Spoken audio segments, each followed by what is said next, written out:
Nah, biasanya gini, Pak, orang Islam tuh biasanya gini, kan ada orang-orang Kristen nih, yang tadinya Trinitarian atau tadinya Oneness, terus udah gitu, oh tahu nih, misalnya nih, oh ternyata Tuhan itu artinya Tuhan, gitu ya. Oh ternyata jadi Unitarian gitu.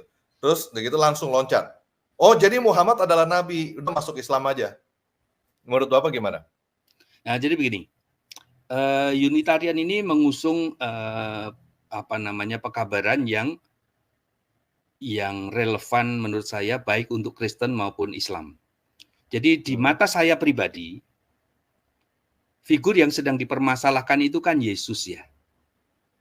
Jadi di mata Kristen mayoritas, Yesus itu diposisikan terlalu tinggi sehingga menyetarai Allah, menyetarai Yahweh.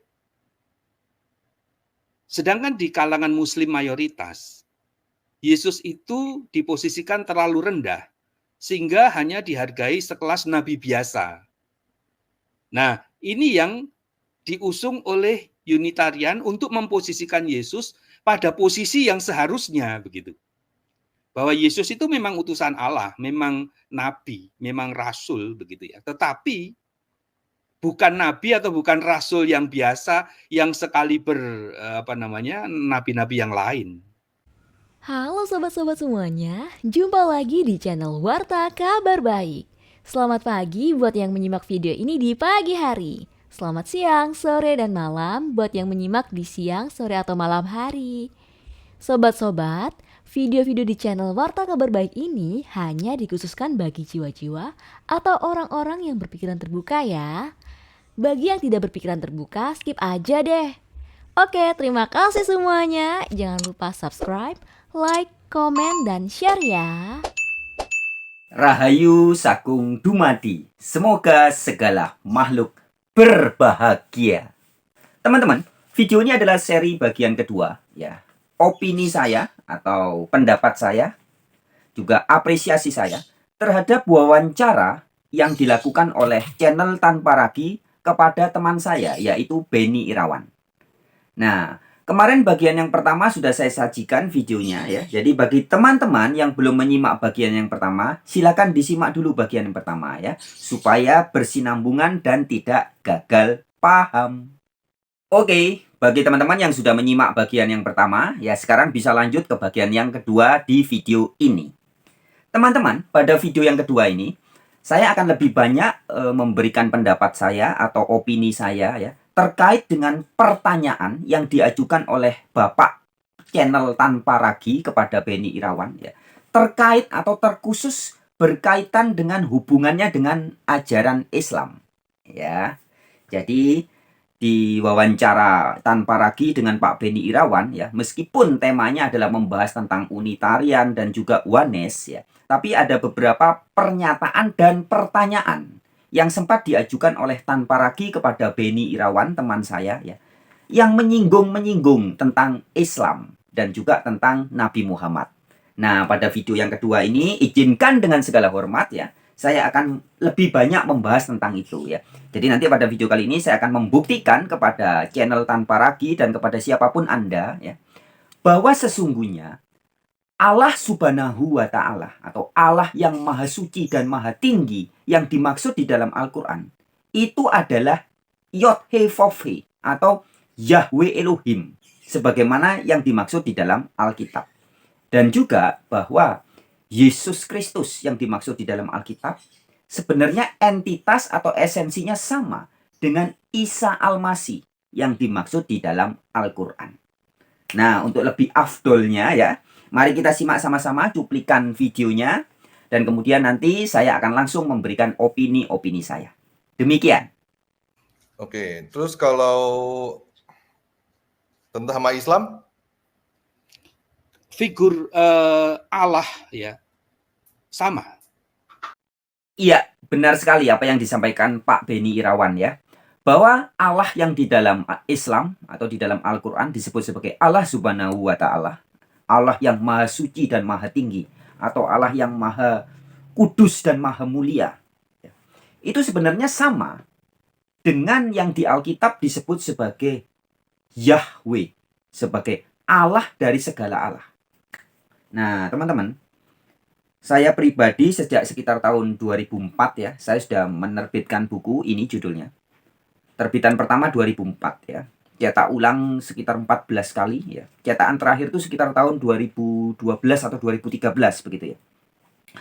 Allah dalam Alkitab dan Al-Quran. Nah, di mana di dalam buku ini sudah saya uraikan, ya, saya sampaikan dengan begitu jelas, siap dipertanggungjawabkan di dunia dan di akhirat, ya, bahwa Allah yang dimaksud di dalam Alkitab, yang oleh Yesus disebut sebagai Allah Bapa, yang di Perjanjian Lama disebut sebagai Yod-He-Vav-He atau YHWH. Ada yang membacanya Yehua atau Yehova atau Yahweh ya. Orang-orang Yahudi menyebutnya sebagai Hashem ya.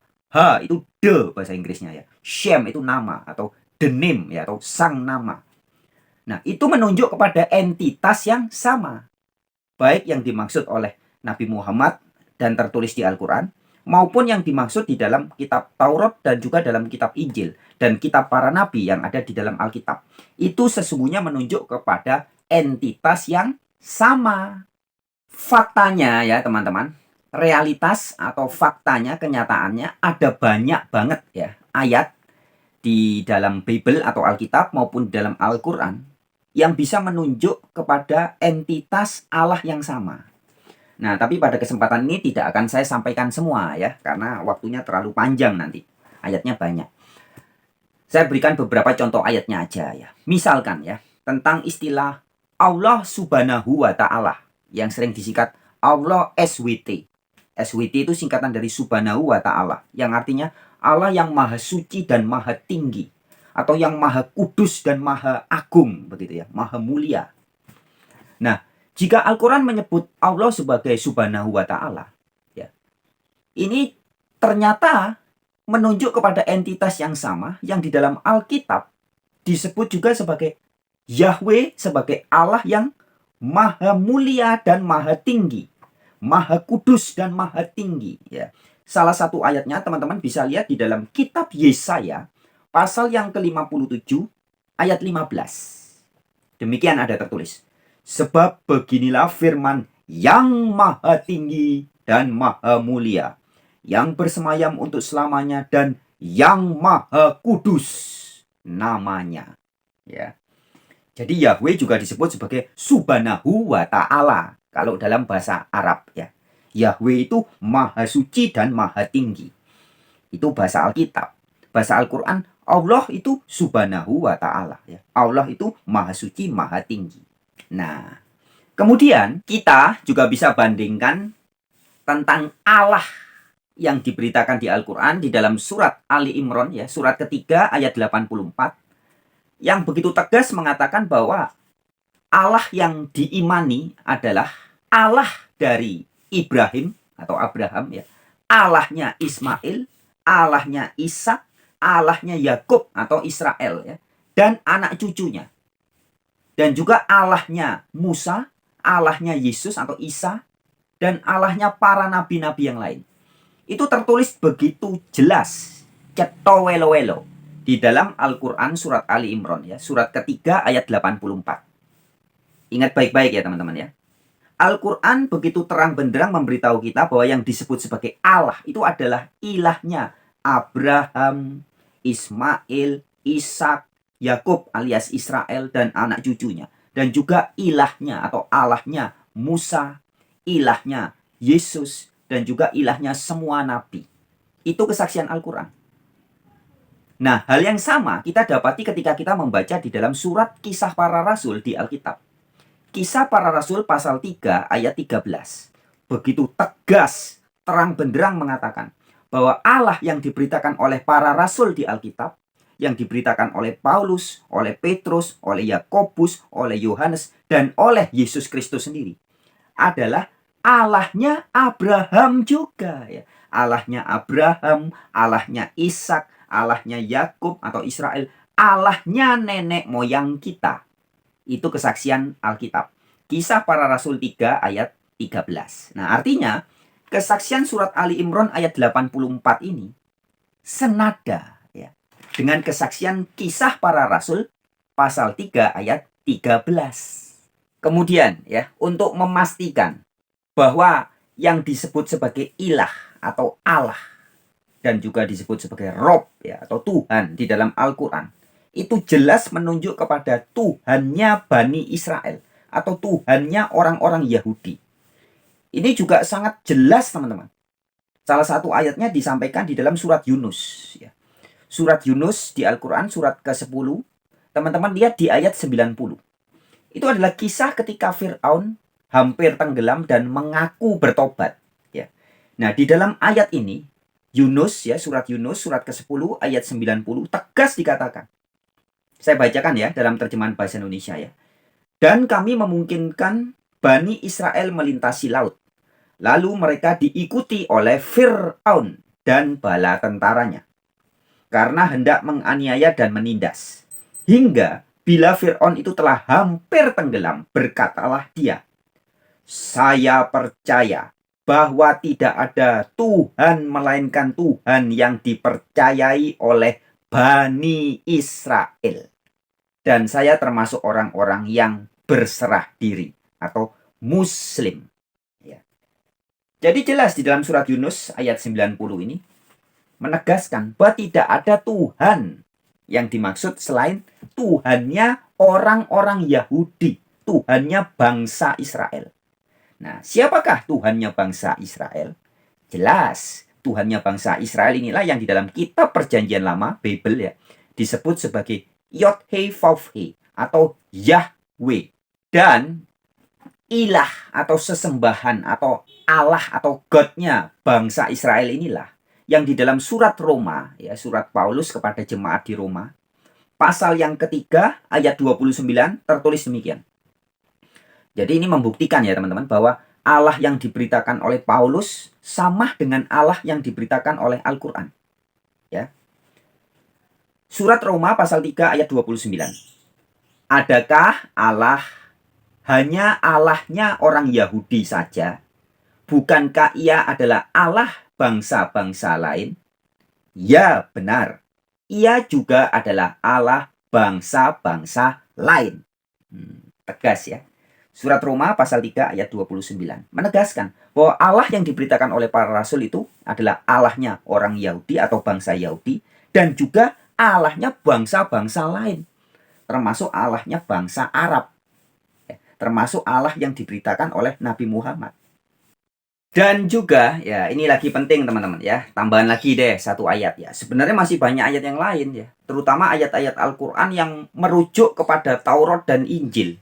Nah, sebenarnya kan jelas kalau kita membaca logika kita waras ya. Kita membaca Al-Quran banyak merujuk kepada Taurat Injil. Taurat Injil. Itu kan berarti sudah jelas. Al-Quran memberitakan ilah atau God yang sama yang diberitakan oleh Taurat dan Injil.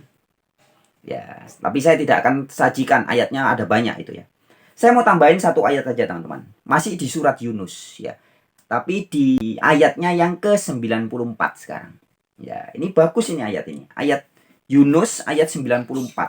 Tegas mengatakan, jika ada keraguan-raguan ya, hai Muhammad, jika ada keraguan-raguan tentang apa yang kami turunkan, tanyakanlah kepada pembaca kitab sebelum kamu.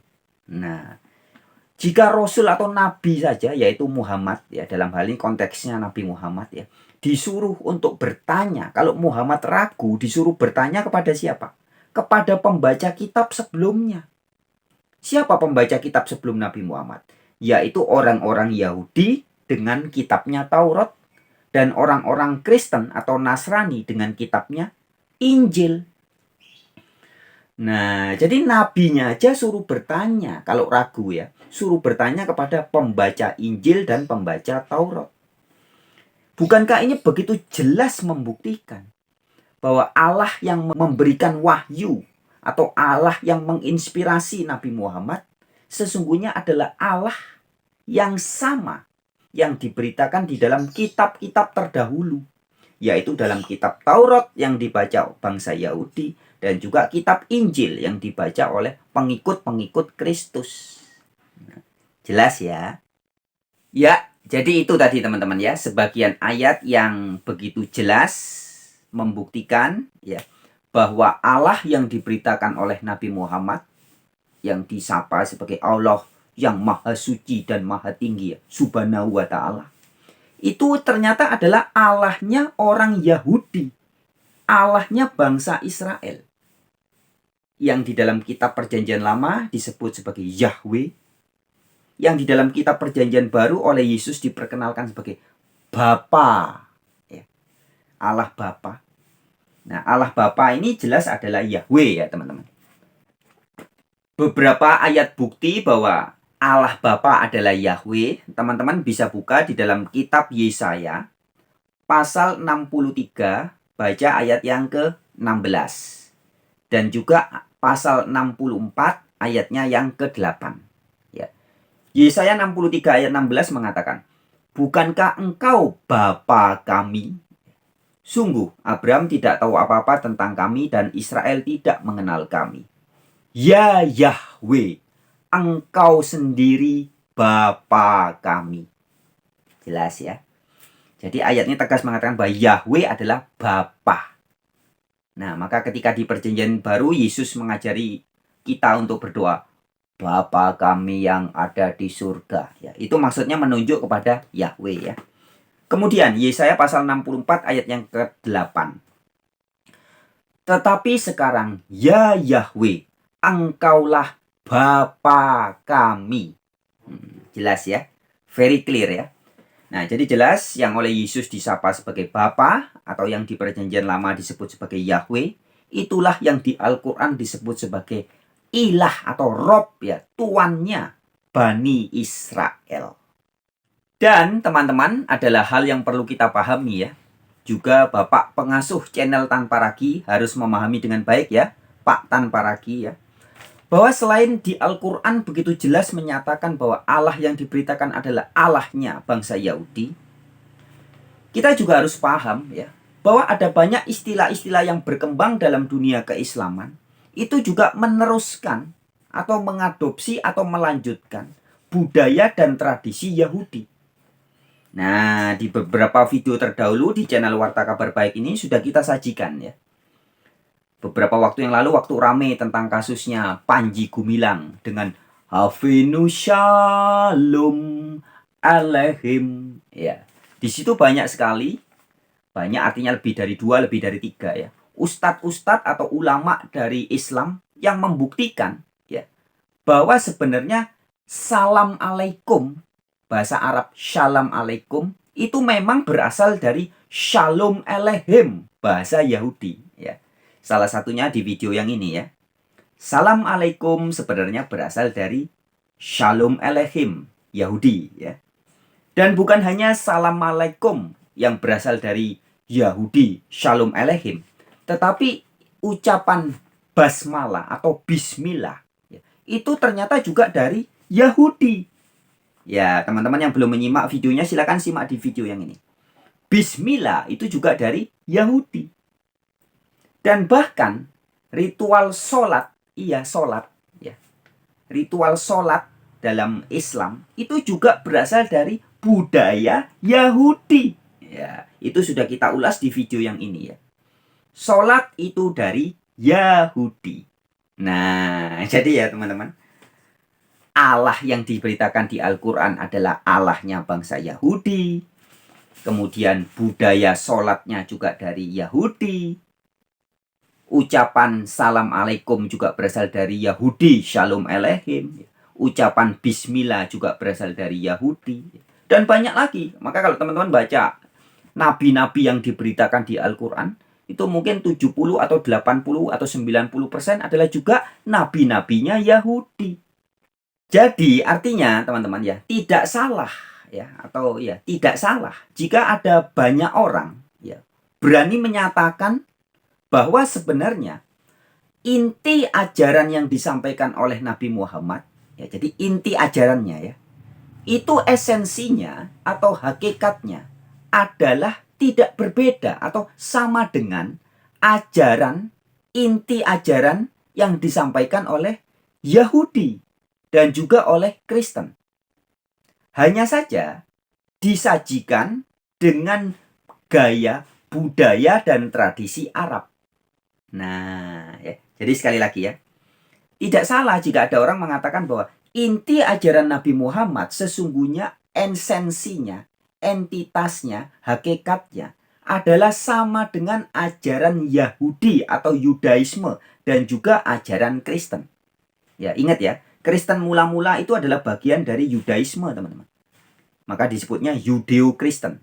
Murid-murid Yesus yang awal, pengikut-pengikut Isa Al-Masih yang mula-mula, itu sebagian besar orang Yahudi. Maka ada juga yang mengatakan bahwa Kristen ini sebenarnya bagian atau sekte Yahudi. Ya.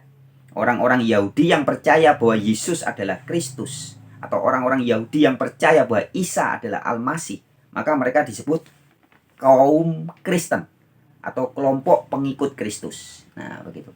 Nah, jadi sebenarnya inti ajaran Yahudi, Kristen, dan inti ajaran Islam yang disampaikan Nabi Muhammad adalah sama.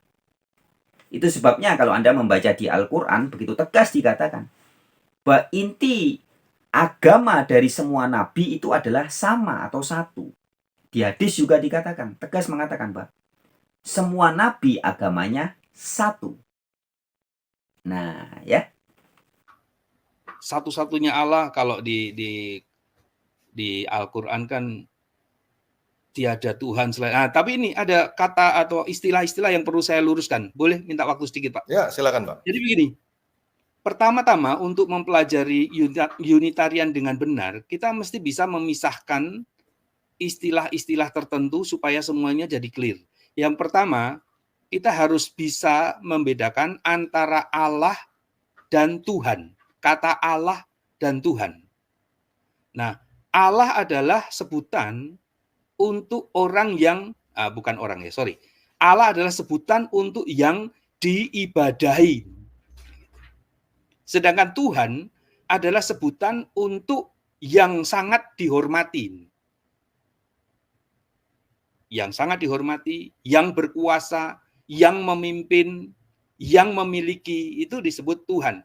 Kalau dalam bahasa Inggris jelas, Allah itu berpadanan dengan God, sedangkan Tuhan itu berpadanan dengan Lord. Nah, ini konteksnya Pak Beni Irawan sedang menjelaskan tentang arti atau definisi atau makna ya, makna dari kata Allah dengan kata Tuhan yang bertaburan di Alkitab ya, teman-teman ya. Jadi kata Allah yang ada di Alkitab itu dari bahasa Inggris God, bahasa Yunaninya Theos, bahasa Ibraninya Elohim. Sedangkan kata Tuhan itu dari bahasa Inggrisnya Lord, bahasa Yunaninya Kyrios, bahasa Ibraninya Adon atau Adonai ya. Ini dua kata yang berbeda makna ya. Dalam hal ini ada perbedaan ya dengan istilah di Al-Qur'an ya. Kalau di Al-Qur'an itu kata Allah itu dipahami sebagai nama ya. Dan kalau Al-Qur'an menyebut Rob ya, Rob yang artinya Tuhan atau Tuhan ya, itu juga menunjuk kepada Allah. Sedangkan kalau di Alkitab lain ya. Kata Allah di Alkitab itu bisa menunjuk kepada banyak pihak. Makhluk-makhluk surgawi, pembawa firman, ya, Nabi Musa, bahkan setan atau iblis pun dalam 2 Korintus 4 ayat 4 juga bisa disebut Theos atau ilah. Ya, itu sudah sering saya bahas di video terdahulu ya. Nah, begitupun dengan istilah Tuhan yang ada di Alkitab, itu bisa menunjuk kepada banyak pihak karena Tuhan artinya penguasa, pemilik, pemimpin. Jadi Allah di Alkitab bisa menunjuk kepada banyak pihak. Tidak selalu menunjuk kepada Yahweh. Sedangkan di Al-Quran tidak begitu ya. Allah itu nama. Jadi ini dalam hal ini ada sedikit perbedaan antara Alkitab dengan Al-Quran. Tapi masalahnya sebagaimana disampaikan Pak Beni bukan berarti mana yang harus ikut yang mana yang lebih benar. Bukan. Tapi adalah sebaiknya kita memahami ya bahwa fenomena kenyataannya seperti itu ya. Oke, lanjut. Nah, hanya saja ada satu di dalam Alkitab Perjanjian Lama itu ada satu kata Tuhan yang semuanya ditulis dengan huruf kapital, ya itu berbeda dengan pengertian Lord yang pemilik atau pemimpin atau orang yang sangat dihormati itu tadi. Tuhan yang semuanya huruf besar semua itu sebetulnya adalah nama Allah yang karena sedemikian sucinya, sedemikian kudusnya, sampai orang nggak berani menyebutkan nama. Nah, dalam hal ini karena untuk memberikan pengetahuan, maka saya menggunakan itu supaya semua menjadi jelas bahwa Tuhan huruf besar itu sebetulnya lebih enak kalau dibaca atau dipahami sebagai Yahweh atau Yehova. Ya, bagaimanapun membacanya, tapi Tuhan huruf besar semua itu adalah Yahweh atau Yehova. Iya, betul teman-teman ya. Jadi kata Tuhan ya, Tuhan yang ditulis dengan huruf Tuhan, huruf besar semua. Di dalam Alkitab, khususnya Perjanjian Lama, ya, itu artinya adalah nama Yahweh. Ya. Hal itu sudah nyata ditegaskan juga di dalam Lembaga Alkitab Indonesia ya. Jadi Alkitab terbitan Lembaga Alkitab Indonesia, teman-teman kalau buka bagian belakang ya, bagian kamus ya, kemudian cari kata Tuhan ya, huruf besar semua, Tuhan. Itu sudah begitu jelas dinyatakan. Ya. Tuhan, salinan dari nama Allah Israel, yaitu Yahweh. Loh ya. Jadi penerbitnya sendiri sudah memberitahu kita. Jika kita membaca Alkitab Perjanjian Lama, kemudian ketemu kata Tuhan, huruf besar semua. Yang konon saya pribadi belum pernah menghitung ya. Tapi bagi orang-orang yang pernah menghitung, itu katanya ada sekitar 6.800 sampai 7.000 kali muncul kata Tuhan. Ya, yang itu menunjuk kepada Yahweh. Ya, jadi itu yang harus diperhatikan. Jadi teman-teman jangan salah paham lagi kalau ketemu huruf Tuhan atau kata Tuhan huruf besar semua, itu artinya adalah salinan dari nama Allahnya Israel, yaitu Yahweh. Nah, ini sedikit berbeda dengan pengertian Islam. Jadi kalau di Kristen, terutama di LAI, ya, di Alkitab LAI, Allah itu berpadanan dengan God, tetapi kalau di Islam, God itu bukan Allah tapi Tuhan, gitu. Jadi sekali lagi, God itu di Islam dipahami Tuhan, di Kristen dipahami Allah. Lalu Lord di Kristen dipahami sebagai Tuhan, sedangkan di Islam dipahami sebagai Tuan. Sedangkan the name of God, kalau Kristen Yahweh atau Yahweh atau Yehova, sedangkan di Islam the name of God-nya Allah. Nah, jadi ini rancu. Nah, kita harus bisa paham, tidak perlu membetulkan ini harus begini, ini harus begitu, tapi yang penting kita paham saja. Kalau orang Islam berkata Tuhan, ya berarti oh maksudnya God, gitu kan. Kalau orang Kristen berkata Tuhan, oh maksudnya Lord, kan begitu. Jadi dalam hal ini, Pak, saya mau tambahin sedikit tentang itu, Pak. Di Islam sendiri sebenarnya ada kata untuk Lord, yaitu kata Rob. Tapi masalahnya di Al-Quran bahasa Indonesia itu juga diterjemahin sebagai Tuhan juga. Jadi mereka punya dua arti itu sama. Ilah itu Tuhan, Rob itu Tuhan juga, gitu. Nah, jadi itu saya mau tambahin aja. Terus apakah Bapak setuju kalau misalnya Allah di dalam kekristenan itu nggak kurang artinya dewa, tanpa konotasi ya, dewa. Sedangkan Tuhan itu artinya penguasa. Setuju nggak? Tidak sepenuhnya saya setuju. Karena Allah yang ditujukan ke Yahweh itu tidak sekedar dewa, tetapi dewa yang maha tinggi begitu. Ya, jenisnya dewa juga Pak itu Pak. Nah ini yang saya tidak sependapat Pak. Karena Allah itu bukan spesies ya. Allah ini bukan spesies. Jadi ya Allah yang maha kuasa yaitu Yahweh itu bukan spesies, jadi tidak ada yang menyamai gitu. Hanya disebut sebagai Allah karena dia memang satu-satunya yang maha tinggi gitu. Oke. Nah, biasanya gini Pak. Orang Islam tuh biasanya gini, kan ada orang-orang Kristen nih yang tadinya Trinitarian atau tadinya Oneness, terus udah gitu, oh tahu nih, misalnya nih, oh ternyata Tuhan itu artinya Tuan gitu ya. Oh ternyata jadi Unitarian gitu. Terus udah gitu langsung loncat. Oh jadi Muhammad adalah Nabi, udah masuk Islam aja. Menurut Bapak gimana? Nah jadi begini, Unitarian ini mengusung pekabaran yang relevan menurut saya baik untuk Kristen maupun Islam. Jadi di mata saya pribadi, figur yang sedang dipermasalahkan itu kan Yesus ya. Jadi di mata Kristen mayoritas, Yesus itu diposisikan terlalu tinggi sehingga menyetarai Allah, menyetarai Yahweh. Sedangkan di kalangan Muslim mayoritas, Yesus itu diposisikan terlalu rendah sehingga hanya dihargai sekelas nabi biasa. Nah, ini yang diusung oleh Unitarian untuk memposisikan Yesus pada posisi yang seharusnya begitu. Bahwa Yesus itu memang utusan Allah, memang nabi, memang rasul begitu ya. Tetapi bukan nabi atau bukan rasul yang biasa yang sekali nabi-nabi yang lain. Yesus itu adalah tangan kanannya Allah begitu. Jadi semua orang harus tunduk dan takluk kepada Yesus tanpa ada terkecuali. Nah, itulah misi yang diusung Unitarian. Jadi menempatkan Yesus pada posisi yang seharusnya. Jangan terlalu tinggi seperti Kristen dan jangan terlalu rendah seperti Muslim mayoritas begitu. Iya, betul ya teman-teman ya. Sepakat dengan apa yang disampaikan oleh Pak Beni Irawan ya teman-teman ya.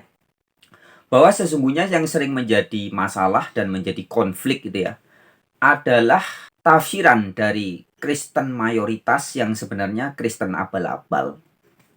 Dan juga Islam mayoritas yang sebenarnya cuman ngaku-ngaku Islam aja. Tapi pada dasarnya mereka kebanyakan tidak taat kepada Al-Quran juga. Ya. Jadi Kristen yang mayoritas yang ngaku-ngaku Kristen itu ya, memposisikan Yesus secara kebablasan, ditinggikan setara dengan Allah. Setara dengan Allah yang Maha Kuasa begitu ya. Sedangkan orang-orang yang ngaku Islam mayoritas memposisikan Isa atau Yesus itu setara dengan nabi biasa. Nah, ya. Jadi intinya Unitarian itu menempatkan Yesus pada posisi yang pas secara apa adanya sebagaimana disampaikan oleh Alkitab maupun disampaikan oleh Al-Quran. Nah, nanti kita akan lihat ya. Tapi teman-teman menyikapi apa yang juga disampaikan oleh Tan Paragi ya. Tan Paragi ini nampaknya ya kalau dari pernyataan-pernyataannya, saya belum pernah kontak langsung dengan Tan Paragi ya, tapi saya perhatikan beberapa pernyataan-pernyataannya. Nampaknya sepertinya ya, dari pernyataan-pernyataannya terkait tentang Islam ya, sepertinya Pak Tan Paragi ini sering mendengarkan hal-hal terkait Islam atau hal-hal tentang Islam, tentang Al-Quran dan tentang Nabi Muhammad itu mendapat informasinya dari muslim-muslim palsu ya, atau dari Islam-Islam yang abal-abal ya. Jadi mungkin sering mendengar dari Islam model-model kayak Zulkifli M. Abbas dan teman-temannya itu ya, Ahmad Kainama ya, bajingan-bajingan tengik yang ngaku-ngaku sebagai Islam atau Muslim itu ya. Sehingga ya Tan Paragi nampaknya sering mendapat masukan-masukan dari ustadz-ustadz abal-abal itu ya, yang membuat dia berpikir bahwa Islam itu memusuhi Kristen, memusuhi Alkitab, memusuhi surat-surat Paulus begitu ya. Kan itu kan memang yang sering dijadikan bahan perdebatan ya. Nah, jadi inilah yang membuat Tan Paragi, dengan segala hormat harus saya katakan, Tan Paragi mendapati pemahaman-pemahaman yang keliru ya, atau gagal paham tentang Islam yang asli, tentang Al-Quran yang sebagaimana menyampaikan tentang Yesus Kristus dan juga Allah yang sama antara Al-Quran dengan Alkitab, antara Isa di Al-Quran dengan Yesus di Alkitab, dan juga tentang Nabi Muhammad ya. Dalam beberapa pernyataannya Tan Paragi juga sempat mengatakan bahwa Isa di Al-Quran itu bukan Yesus Kristus di Alkitab. Contohnya ya, Tan Paragi ya di video itu juga, cuman saya lupa di menit keberapa ya. Tan Paragi mengatakan bahwa buktinya Isa itu bukan Yesus, adalah karena Isa menurut Al-Quran, Isa itu lahir di bawah pohon kurma. Loh, padahal sering saya sampaikan dalam banyak video-video terdahulu ya. Tidak ada satupun ayat di Al-Quran yang mengatakan bahwa Isa lahir di bawah pohon kurma. Itu nggak ada. Nah, ya, jadi itu hanya asumsi-asumsi yang dibangun oleh ustadz-ustadz tertentu yang didengar oleh tanpa ragi, tanpa ragi sendiri belum mengecek kebenarannya. Ya, di Al-Quran tidak ada dikatakan bahwa Isa lahir di bawah pohon kurma. Itu nggak ada. Ya. Kemudian juga tadi tanpa ragi sempat menyebut bahwa tentang istilah masuk Islam saja, ya. Jadi kalau percaya bahwa Yesus adalah nabi, kenapa tidak masuk Islam saja? Nah, ya. Jadi ini ada beberapa hal yang memang perlu dijelaskan ya teman-teman. Pertama, anggapan bahwa Yesus Kristus atau Isa Al-Masih adalah nabi biasa atau Isa hanya seorang nabi biasa. Ini sebenarnya anggapan atau tafsiran atau doktrin atau ajaran dari oknum, ya, ustadz-ustadz yang tidak jujur, teman-teman. Ya, ustadz-ustadz yang tidak jujur dalam menyampaikan kebenaran Al-Quran dan hadis. Sebab faktanya, menurut Quran dan hadis, tidak dikatakan bahwa Isa itu diberitakan hanya sebagai nabi biasa. Tidak, teman-teman.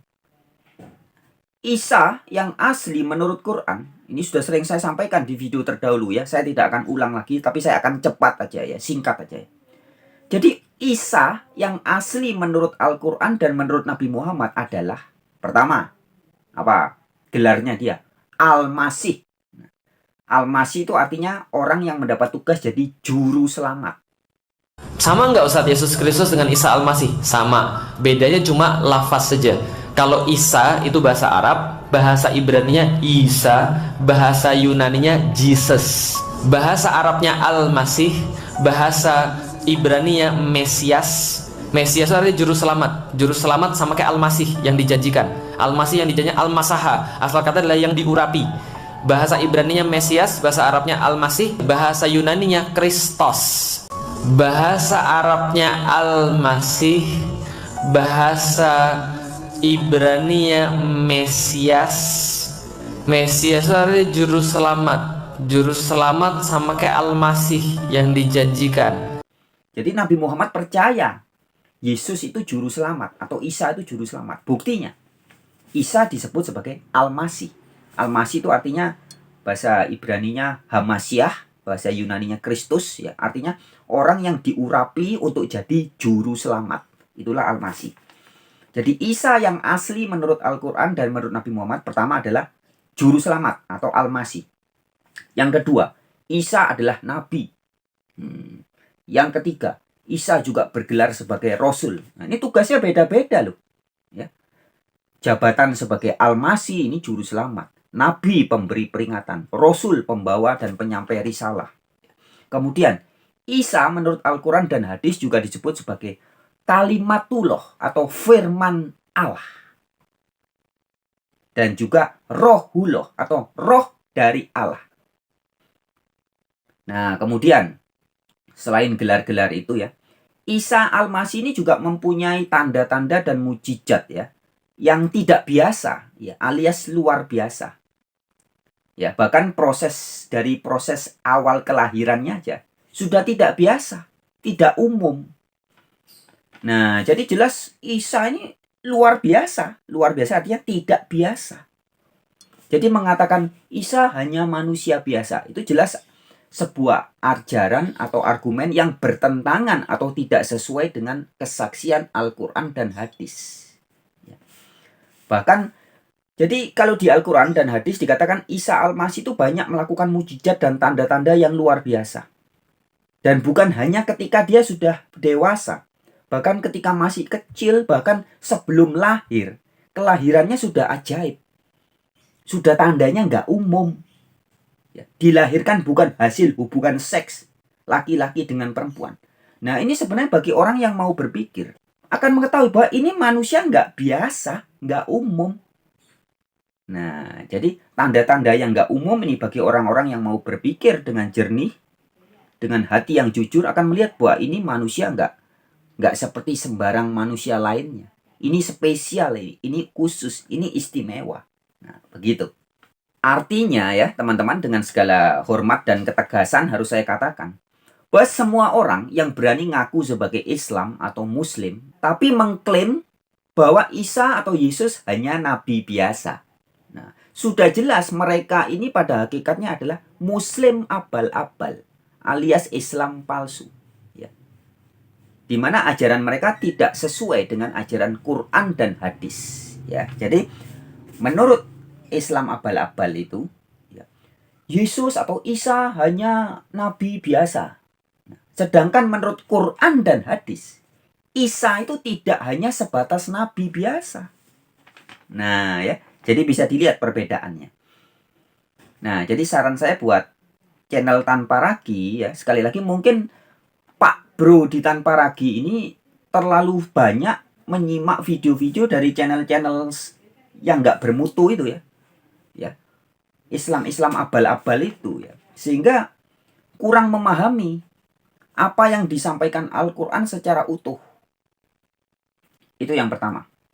Jadi saran saya buat Tanpa Ragi ya, sering-seringlah ya, bro Tanpa Ragi, ini om atau bapak ini ya, sering-seringlah Anda menyimak kajian-kajian Islam itu dari seperti Kiai Saiful Karim ya, di channel YouTube-nya Saiful Karim.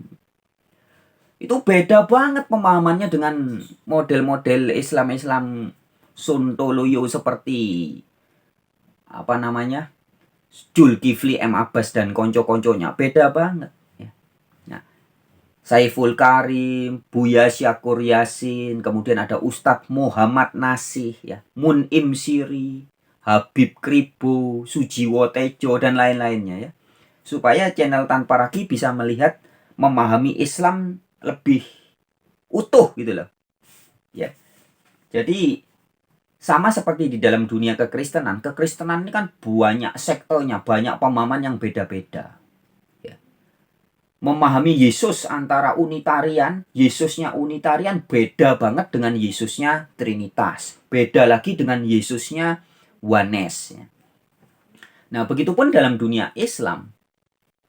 Ya.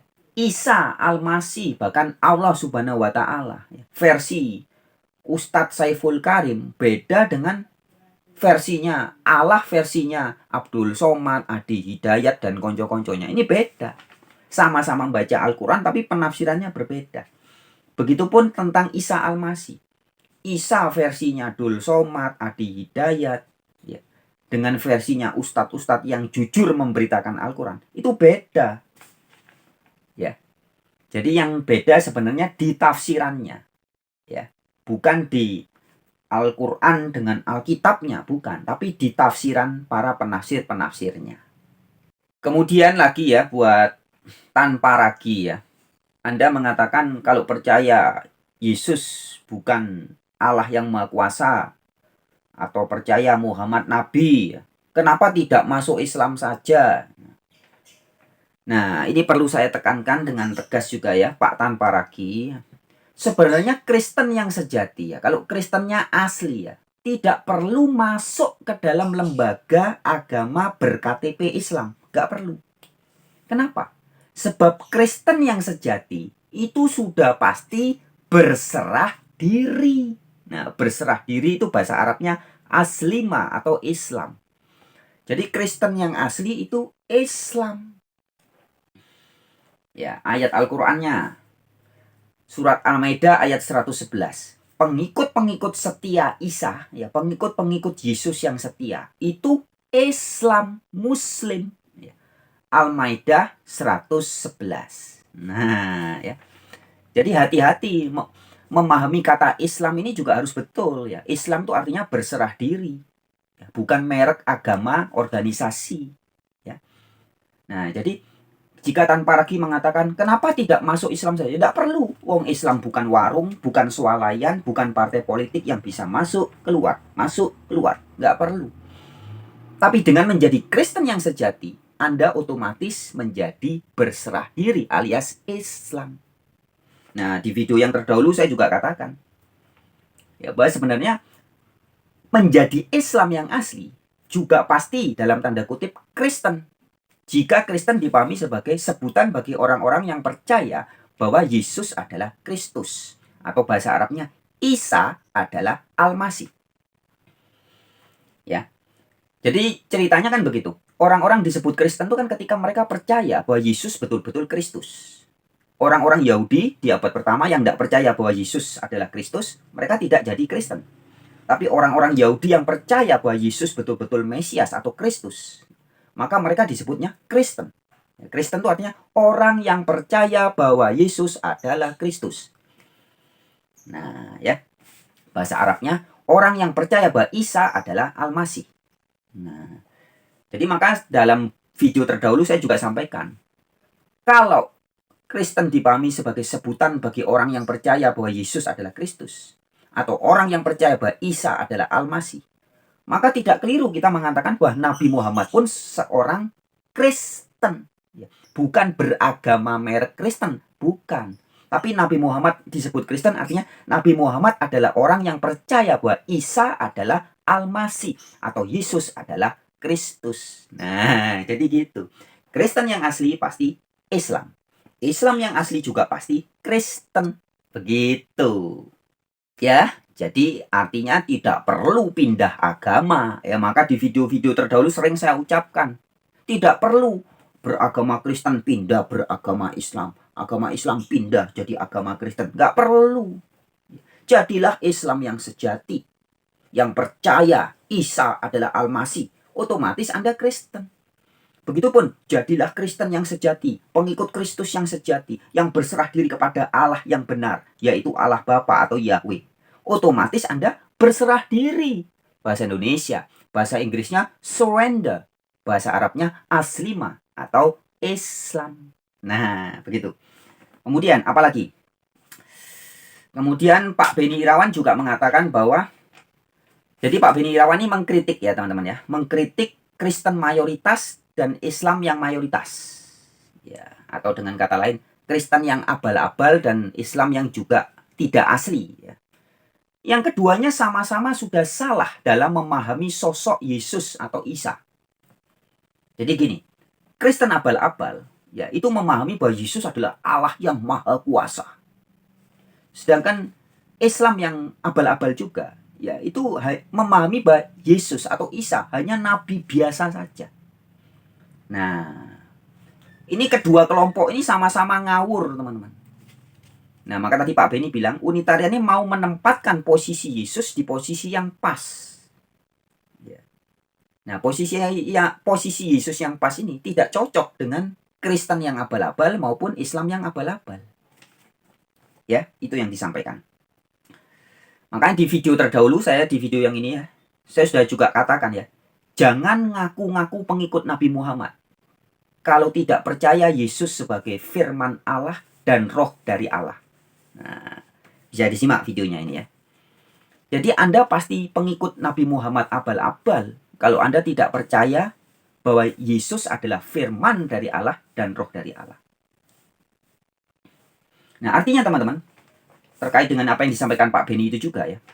Kesimpulannya begini singkatnya. Jadi sebenarnya yang sering berantem, berdebat dan bertengkar ya di YouTube, di sosial media dan di mana-mana itu ya. Islam versus Kristen, Kristen versus Islam. Ya, itu sebenarnya yang sering berantem itu adalah Kristen abal-abal versus Islam abal-abal. Ya, jadi yang satu tidak Alkitabiah, Kristennya nggak Alkitabiah. Yang ngaku-ngaku Islam juga ternyata tidak Qur'aniyah, tidak sesuai Quran. Lah, jadinya berantem. Itulah yang sering terjadi.